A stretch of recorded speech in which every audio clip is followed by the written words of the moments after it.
What is going on, guys? Welcome back to BlackTideTV. We are back with some legit Call of Duty World War II gameplay. This time, no more dogfighting. I've finally hit that happy zone where I've been playing a little bit more frequently, and I'm back in that, you know what, I'm actually pretty good at Call of Duty zone of playing Call of Duty, so we've got some real gameplay. We're playing through DLC 4. I'm on the Chancellery map using the AS-44 and the Commando division, though I can't tell you for certain exactly which rank of Commando division I'm on in this gameplay. We'll be breaking down the entirety of the Commando division, the new AS-44, or as I've come to know it as the AS-44, and of course DLC 4 Shadow War as a whole. You know, accepting zombies. For my DLC reviews for Call of Duty World War II, I've been accepting zombies, because between you and I've yet to play zombies. I know I say that in a lot of videos, but I mean, I've yet to play zombies, even yet. DLC 4, Black Ops 4 is around the corner, and I haven't touched 1 second of zombies in Call of Duty World War II. I think the one time I went into zombies, the game crashed, and that was just like a sign for me, and I was like, you know what, maybe I shouldn't play zombies. I don't know if that's actually the case. But I don't really play a whole lot of zombies in World War II, which is strange to me because I'm quite honestly a big fan of zombies, and I was a fan in Black Ops 2, Black Ops 3, Advanced Warfare Zombies, Infinite Warfare Zombies, and then just with World War II, it just got away from me. So, unfortunately for you zombies lovers, no zombies today, but I will be breaking down all of DLC 4 in terms of multiplayer content, and then the division and the weapon, and then another actual basic training that was added alongside all of this stuff. So without further ado, we're going to start off with the maps from DLC 4 Shadow War. So these are the regular multiplayer maps. The first one that you are seeing in the gameplay is, of course, Chancellery. And Chancellery is ripped straight from the campaign, if I'm not mistaken.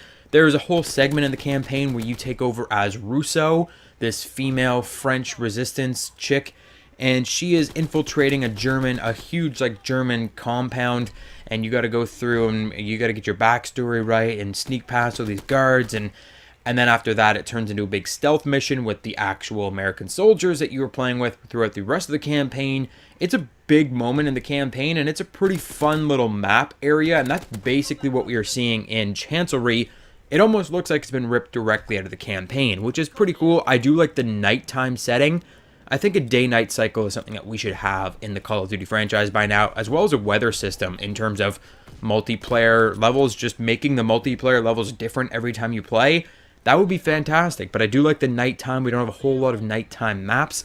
It just gives a different vibe to the map, and the map flows very, very reasonably. I think we're playing hardpoint in this game, and you can see that the hardpoint uses a lot of the different rooms very well. You can see that there are a lot of different vantage points, a lot of different entryways, lots of pathways in this map, and I do like this map quite a bit. The second map that I'd like to bring up is Airship, and that's the one that is most heavily focused in the multiplayer trailer for DLC 4, and it's pretty great. There's a Zeppelin on the map. Unfortunately, it blocks off a lot of where you can use score streaks as a Zeppelin, and there's a lot of bunkers. One of the bunkers has a big old hole in the roof right over like a domination point, so that team kind of gets screwed, but the other team is like completely inside this huge bunker. There's some little secret areas in Airship, like over towards the, I want to say the dock area. It's not really a dock, but I mean opposite the Zeppelin itself, there is an area that overhangs the cliff, and you can actually drop down and kind of stealth around underneath. A lot of people would assume that you would die falling off these little railings on the side, but you can actually jump down, sneak across, get a lot of stealth kills going. And Airship is honestly one of my favorite maps from Call of Duty World War II. I really, really like Airship. Unfortunately, I have Chancellery gameplay for you today, but I'm sure you'll see some Airship gameplay in the future if we continue with a few other Call of Duty World War II videos before Black Ops 4 drops. Excavation is the third multiplayer map, which if you do have DLC 4, you've likely seen the most. For whatever reason, I feel like I play 9 games on Excavation versus the 1 that I play on Airship, and the 1 or 2 that I play on Chancellery. Airship is definitely the least popular in terms of being voted in, or maybe it's just not in the algorithm to pop up as often, because Excavation is like, it's there all the time. Like every second game that you are playing, especially in the DLC Mosh Pit, you are going to have a lot of Excavation. But Excavation reminds me a lot of that Call of Duty Ghosts map. There was a map that was kind of set in the desert, and there were these mines. I can't remember what the map was called, and I honestly should have done the research for this beforehand, but I don't think I've ever even played on the map in Ghosts. In Ghosts, I think I fell off around DLC 3 or 4, and that's where this map came in, and you could get in the little mine carts. I remember seeing the trailer for it, and the mine carts would drive around the map. There are no mobile mine carts in Call of Duty World War II, unfortunately. Another feature that I think we should have in the Call of Duty franchise by now, which is dynamic maps and things that move around and whatnot. But I mean, it's a pretty cool map, Excavation, but it's just, I feel like I've been abused with it. I've played it too often, and I'm starting to spot like very niche areas, like one whole cavern area on one end of the map is like a massive spawn trap, and if you can get trapped in there, if you trap the enemy team in there, they literally have like three ways to get out of there, and they'll spawn in there all day long. It's like a classic Modern Warfare 2 spawn trap area, that whole canyon area towards the one part of the map, which is like shocking to me that is a thing in this game, in this day and age. And then of course a lot of people just decide to stack up on the little hills off to one side of the map, and they'll head glitch. I feel like that's the worst of the 3 maps in terms of camping, just people sitting around corners and people sitting inside the mine, and it's just a pretty corner-y map. There's a lot of corners, there's a lot of little outcroppings that people will just sit in and wait for you, and I've had the worst experience with Excavation of the 3, but I can see the appeal, and I do know why people are voting it in. It can be a fun map until you've played it like 20 times in a row. I feel like it's the beta all over again with, what was that? Gibraltar in the beta. You played that like 24/7 in the beta, and you just got sick of it. It's the same thing with the DLC Mosh Pit playlist and this excavation map. You play it all the time. The last thing I'd like to bring up in terms of the maps and the DLC itself, Operation Arcane. I've only ever played Arcane once, and that was enough for me, because this is really where we go way out there. This is the last DLC as far as we know for Call of Duty World War II, the last in the traditional DLC cycle. Now we saw Black Ops 3 have 5 DLC or 6 DLC or however many DLC Black Ops 3 got, but I think that's an exception. Call of Duty World War II, if we are following the standard DLC cycle, DLC 4 would be the last DLC, and so they kind of went crazy with the war mode. The last few war modes have been getting a little bit better. We saw the one where we could first parachute in, and now that's actually part of the multiplayer in general, which we'll get to in a moment. And then there was one where I believe, I can't remember exactly, but there were some different things going on with recent war modes. I think that's where they introduced dogfighting as well. So the war modes have been getting pretty cool. This one, they took it a little too far, and it's really based on the occult, and it's really based on the idea of like those, like the Nazi scientists and like Hydra, basically, from World War II, like the mad scientists and like the people experimenting with alien technology and whatever. Like, you've heard the stories of them doing that and like experimenting on actually making Nazi zombies and things like that. Like, you've heard the stories of them doing that in history. That's basically what this war mode is all about. There are certain spots in the map where there are like German UFO tanks, and at some point you can inject yourself with the super soldier serum and it can let you see through walls. That's one of the advantages for the defending team. For the attacking team, once you get past a certain part, you can pick up like a Tesla cannon, the same Tesla cannon that you could use in the Horde Point mode and the other zombies modes in multiplayer recently. You can get that Tesla cannon. It shoots like electric balls. It's like really crazy, really out there, and I'm personally not a fan. The map itself is okay. A lot of it is set inside a bunker. The last part of the map, which you will rarely get to, I find the second part of that war map very difficult, but the last part is kind of neat. There's like all these large, kind of almost alien structures, but they look like they're ancient and they've been there for years. It's like the Germans are experimenting with these ancient structures. It's kind of neat in terms of from an architecture standpoint, but the gameplay of this whole war mode, it just kind of plays the same as some of the earlier ones, with the exception of now you have a super soldier serum and a Tesla cannon. Now you're just escorting a tank, but you have a Tesla cannon to escort that tank. So it's not the biggest change in the world. and I'm not a fan of the war mode, unfortunately. But the 3 multiplayer maps are a nice, refreshing twist. Like I said, the Chancellery map with the darkness and like the nighttime setting is really cool. I really enjoy Airship, but I think I just have a thing for winter maps. Like every single winter map, I don't think I've ever had anything bad to say about a winter map in any Call of Duty game ever. Maybe that's just the Canadian in me, but then again, I kind of hate Canadian winter, so I'm not sure what that's all about. But I love winter maps, and Airship, of course, is set up like high up in the German mountains, I believe, and so it's a winter map, and it's really nice. I really like the look of it, I like the play of it, and same as Chancellery, and then of course Excavation is, well, it's Excavation, and I've played it 900,000 times, so I mean, I can't complain. Well, I guess I suppose I can.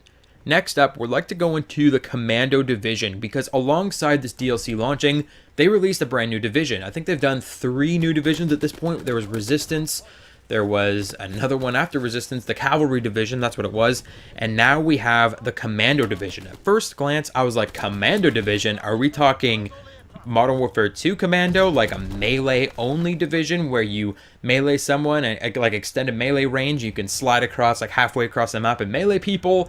Not quite. The Commander division is actually the Paratrooper division. So I mean Airborne, like Airborne should have been Commando and Commando should have been Airborne or something, because the very first thing, the thing that is non-negotiable in terms of this division, is your ability to paratroop into the map. You have a paratrooper insert, which is basically a tactical insertion that you can place down wherever you want, so long as the area above you, there's no roof, so that you can actually parachute down into wherever that spot is. You basically drop this paratrooper insert, and you can designate your drop site on spawn, so every time you spawn, so long as the enemy don't destroy your tactical insertion, you can just drop in wherever on the map, even pretty far into the enemy spawn, even right onto hard points, right onto the domination points. Most domination points I feel are covered up, so it's kind of a little bit more difficult there. But as long as there's no roof, you can place this thing down and you can tactically insert to anywhere on the map. Now, personally, I think the parachute is a little bit more trouble than it's worth, because enemies can shoot you down. You can shoot at people from the parachute, which is pretty cool, and there's another little trick I'd like to tell you about, which is holding L3 or whatever your sprint button is, your designated sprint button. That will let you descend quicker. So if people are shooting at you, you can hold L3 and descend a little bit faster than you naturally would. But you can sit up there in the parachute and shoot at people across the map. I've noticed that in hardcore modes, at least when the DLC first launched earlier this week, people were just killing themselves to go into the parachute in hardcore modes and shoot across the map at enemy players, which was kind of cheesy, but now people are catching on, and you're going to notice a lot of players that are just eyeing the sky at all times. The new catchphrase, I think, of Call of Duty World War II is, "Where am I being shot from?" Because you'll hear that from a lot of your friends if you're still playing in parties, or if you're playing in the party chat. You're going to hear that phrase a lot, because people will just start parachuting, they'll be shooting at you from the parachute, and it doesn't really tell you that there are people shooting at you from above when you're being shot. Like, when you're being shot, they give you a directional indicator, but not like an up and down indicator. I guess that would be difficult to do, but it can be a little tedious when you start getting shot from parachuters. The chances of them actually killing you from the parachute are slim to none. I personally like to throw a grenade off my parachute, because you can get a little bit extra arc because you're higher in the air. You can throw a grenade pretty well across the map on most maps, and I think that's really phenomenal. But I mean, shooting from the parachute, it's like your sensitivity goes down or something. Like, there's something weird about when you are shooting from the parachute. It feels very difficult to hit your target.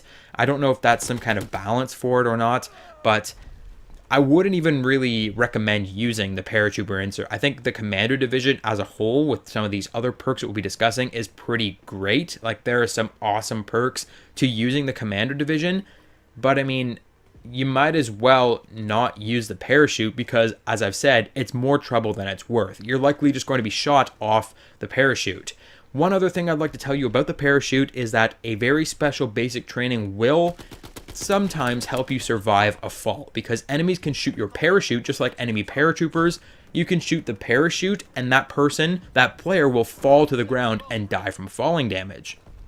There's actually a perk called Energetic, and that will reduce your falling damage significantly from falling. Now, traditionally, it says no damage from falling, but with my hand testing, I've discovered that when that parachute is shot out from under you and you are a considerable distance above the ground, you will still take a good chunk of damage. I want to say 99 out of 100 damage. So when you hit the ground, you are extremely wounded. If that person shooting at your parachute maybe hit you once, you're not going to survive the fall. But if you are using energetic and the Commando division and they only hit your parachute, there is a small chance, a slim chance, that you may survive the fall and you can be on your merry way. But of course, being a division, Commando doesn't only give you the ability to parachute in tactical insertion style on spawn. And even come to think of it, I think the parachute tactical insertion would have done better as a standalone piece of equipment rather than being tied to the Commander division at all. But I digress. The Commander division, as you rank to rank 2, you will be given 2 new abilities. Health regenerates quicker and kills trigger healing, which is pretty great, but I can't notice a significant difference, at least in terms of health regenerating quicker. The kills triggering healing, on the other hand, I feel like the only time this really impacts my gameplay is when I'm on a feed killing 2, 3, 4 enemies in a row, and I'm killing them and my health is staying up even though I'm in constant gunfights and I'm taking a lot of damage. I feel like I'm killing a lot more people, especially using Escalation as a basic training, which is just refilling my magazine, and I can continue on through gunfights, killing the enemy team. And I kind of think to myself, I should be dead by now. I've been shot a few times, but I think that's where this ability is coming in handy. The health regenerating quicker, I can't say for certain exactly how much faster it regenerates, but it doesn't necessarily feel like it's a significant amount. And it doesn't feel like it's a big deal when I'm in one-on-one gunfights. If you're a very aggressive player and you're pushing into the enemy spawn and you know there are multiple enemies that you're engaging with on a regular basis, this is a pretty useful ability to have with your Commando division. And of course, when you prestige the Commando division, you will actually be given a basic training that works similarly. That basic training is Remedy, which will allow your health to regenerate quicker, but it doesn't stack with the Commando division. In fact, it tells you right in the actual information about the basic training, it's like, yeah, no, you've got Commando, you don't get to stack even faster health regeneration, but you can use that health regeneration on other classes. I apologize if you were hearing whistling. Those goddamn soccer players outside, man, I swear to God, I'm gonna rip someone's head off, and I'm gonna score a goal with it on that fucking soccer post.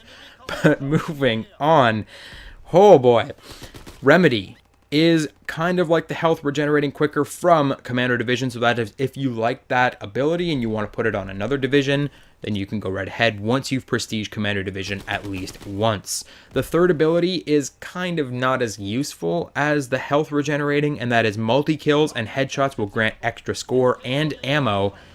I've never really ran out of ammo with a lot of weapons in Call of Duty World War II, and Escalation helps a lot with that as well. Escalation, in my opinion, is the best basic training in game, which just automatically refills your magazine every time you get a double kill or plus. So when you're on feed, you're just getting more and more ammo added into your magazine from your reserves, of course.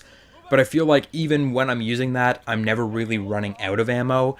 This way, with Commander division, I guess you can stack the two, and you can always have ammo pulling into your magazine from an infinite pool of ammo that you're getting from killing enemies. So you are getting a little extra score, and you will see the score pop-ups when you get double kills, triple kills, quad kills, headshots. It pops up and it's like, yeah, no, you got Commando score, good job. Here's an extra, I think it's like 50 points maybe on a kill, and it depends really on like what type of kills you're getting. I think if you get a triple kill, I think they give you more points than a double kill, but I could be wrong there, so don't quote me. The final ability from the Commander division is by far the most significant, the biggest deal, and that is a second basic training, which is something that we should have had, I think, in Call of Duty World War II from day one. Every class should have been given 2 basic trainings. I know the divisions themselves are like 4 basic trainings in one once you rank them up, but having those divisions and then having basic trainings, because the basic trainings are so unique. Basic trainings are basically your perks now, right? So it's great to have more than one perk. I'm a big perk guy. Classically, in like pick 10 systems, I'll go like 6 perks and no attachments on my guns and like just a primary weapon if I can. So having a second basic training, especially how they've completely remodeled the basic trainings in Call of Duty World War II, they are so useful now. To have two of those in one class is like, it's a godsend. And then you can also stack like energetic if you aren't going to use two basic trainings, energetic, so that when you are parachuting in, you might not take that damage. Just like that little add-on perk, might as well have it because you now have a slot for it. So two basic trainings on top of health regenerating quicker, extra score and ammo, kills triggering healing, and being able to tactically insert anywhere on the map. The Commando Division is pretty nice, I have to admit. It's quickly becoming one of my more favorite divisions, with the exception of that paratrooper thing, because I find when I use it, it really influences my gameplay in a negative way. I feel like because I have it in my class, I have to use it, and when I use it, I end up dead more often than not. So if you can get through playing with the Commando Division without really focusing on like, oh man, I gotta keep paratrooping in, if you put that to bed, you might have a really great time with the other abilities from the Commando Division. Of course, when you prestige the Commando Division, you are going to get the Remedy basic training, which we already talked about, check that off the checklist, and the AS-44, the AS-44, which upon first glance, I definitely thought the AS-44 was a predecessor to the AK-47, and while I was correct in assuming that it was a Soviet-made weapon, it is not an AK-47 predecessor, and the AS-44 is a realistic weapon. It is a weapon that was developed in World War II in 1944, if I'm not mistaken, and it was developed by the guy that made the PPSH. So you would think it's going to be pretty great. I personally find that the AS-44 is appropriately named the AS-44. It's not that great. Hardcore modes, it just kicks too much and it's not predictable enough. And core modes, it's just, sometimes you get a 3-shot kill and it's great and it just melts people. Sometimes you get a 4-shot kill and it feels like really slow because it's a slower firing weapon with a lot of kick. It's a mostly a 3-shot kill, and if you get that headshot, it's a 3-shot kill, but there's some times when it just randomly drops to a 4. I've had other moments where I don't know if I'm facing off against Remedy enemies or like other Commando Division enemies that have that health regeneration or something. There have been times when I've shot an enemy 5 and 6 times with this gun and it won't kill them. And it's not a weapon that you want to be shooting an enemy 5 and 6 times. It's a weapon that you want to get your first 3 shots on target and eliminate that guy and move on to the next. Because if you are in a gunfight with multiple people, you're likely not going to win that gunfight with the AS-44. It's an alright weapon, but I mean, there are too many negatives working towards it. There's the unpredictability in terms of 3, 4, 5, 6 shot kill. I think it's supposed to be a 3, 4 shot kill, but it just drops off randomly in certain spots. I just can't put my finger on it. The kick is mostly vertical and very controllable, but there are little moments in the kick where it will just kick off to the left or the right, like quite a bit, like a significant left or right kick, and it just pulls you for a loop, and then the rest of your pattern is off. And it throws your aim right off. You'll see in the gameplay, sometimes I'm shooting and I'm like dead on accurate. I'm just lasing people across the map. And then other times, there's a guy right in front of me and I'm like, my gun is just doing its own thing. It's flying off like a butterfly. That's not me, a bad player. That's the AS-44, a bad gun. It simply doesn't compete with other assault rifles in its class. The Automaton is like the best gun in the game, I think, in this current meta. It's like pre-nerf bar. It's a 3-shot kill. It completely destroys people. It fires faster. It's more accurate. The AS-44 is like the bargain bin version of the Automaton because everyone gets it for free. It does have a nice large magazine, 30 bullets in the magazine, which is actually large in terms of assault rifles in Call of Duty World War II. There are a lot of attachment options. You can get the extended mags on there. You can put an optic on, which I would definitely recommend. The iron sights are not pretty by any means. They're actually kind of abhorrent, and I really prefer to have that reflex on there, or even a 4 times optic is better than most other than just using the iron sights, I should say. I'm not sure about the other variants of the weapon. The variants might have glorious iron sights, but the base AS-44 that you get for Prestige and Commander Division, you're gonna have a rough time, especially beyond medium range, engaging with enemies with that iron sight. It fires really slowly and it has a wide hip fire box. It's not great for hip fire. It kind of just slots in the meta kind of in like, it's not very useful. It's just kind of there. It's just an extra option. So I want to say it's if I were to compare it to any weapon in the game, FG-42. The FG-42 is like the pro choice weapon. I think it still is. I'm not sure. I haven't watched pros in a while, but FG-42 was a very effective weapon, and they nerfed it a little bit. This is like post-nerf FG-42. I think they've buffed the FG-42 again, actually. So they keep playing with that weapon. This weapon it seems like it was an FG-42 at some point with that 3-shot kill, the pretty much vertical recoil. It's a little easier to control, but I mean, I don't know, it's just kind of like an alternate option for the FG-42, and that is the only way I can describe the AS-44. I would not recommend the AS-44 in terms of a weapon in Call of Duty World War II, in terms of an effective weapon. I mean, if you were looking for something new that you've never tried before, and you've already mastered every other weapon in the game, then by all means use the AS-44, but you likely, especially if you're going into it like me, like, oh, that thing looks like the AK-47, it is not. The comparison ends with it being a Soviet-made weapon. That is the only thing that I can say there. It is not a very effective weapon, in my personal opinion. And if you do have supply drops or whatever have you, and you find some of the new supply drop assault rifles, they will go a lot farther than the AS-44, I should say.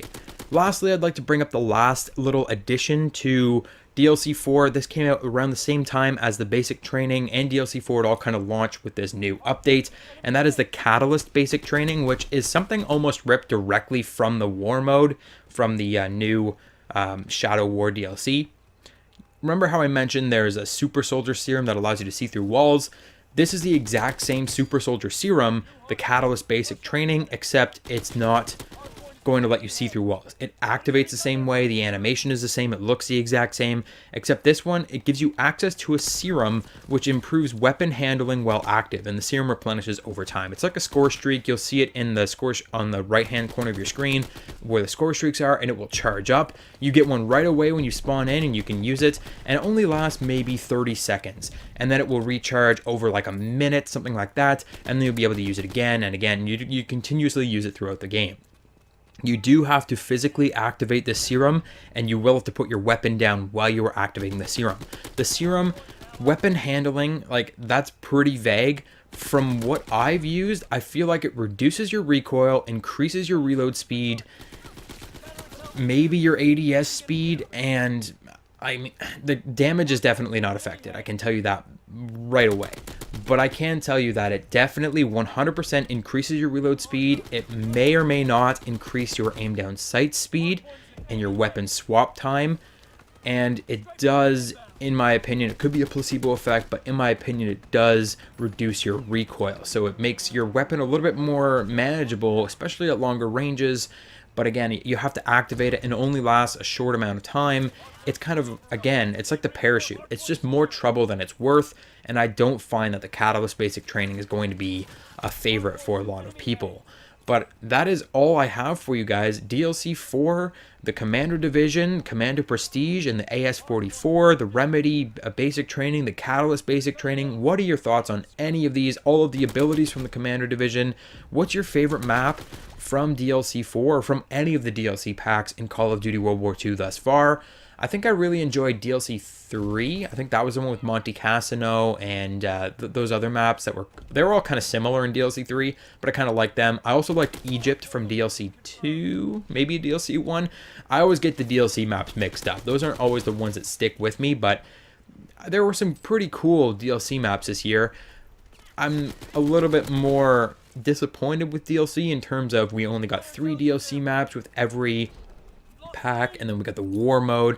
Sometimes the war modes were great, sometimes they weren't as much, but all in all, it was an okay DLC season. And at the end of the day, I'd have to say that DLC 4, just the maps themselves, I'd say it improves the game. And the Commando Division definitely gives players something to do if you've been playing the game for a long time. So there is reason to come back to Call of Duty World War II for the most recent update and for DLC 4, especially given that you can play DLC 4 for free. If you want more information on that, you can check out my video in the description down below. You can basically party share with other people that don't have the DLC if you have the Season Pass, so you can get all of your buddies in there that were like, I'm not buying DLC for Call of Duty World War II. You can be like, bitch, I'm going to buy it for you. It's free. So come play with me, and you can have a great time in DLC 4. But let me know your thoughts on any of this stuff. I hope you enjoyed the video. It went a little longer than I was expecting. I apologize for a 30-minute video on DLC 4. It was a little late as well, but I really appreciate you guys checking out the video. We will be back with Black Ops 4 beta stuff very soon. I have a ton of videos still lined up for Black Ops 4 beta. And then, I mean, like next week, we've got Battlefield 5 beta happening. They delayed Battlefield 5, but there's still a beta. And then Blackout beta right after that. So a lot of stuff happening around here. So make sure you subscribe and activate your notifications. Click all the links in the description down below. Twitter, Discord, all that stuff. And I'll catch you guys on the next video.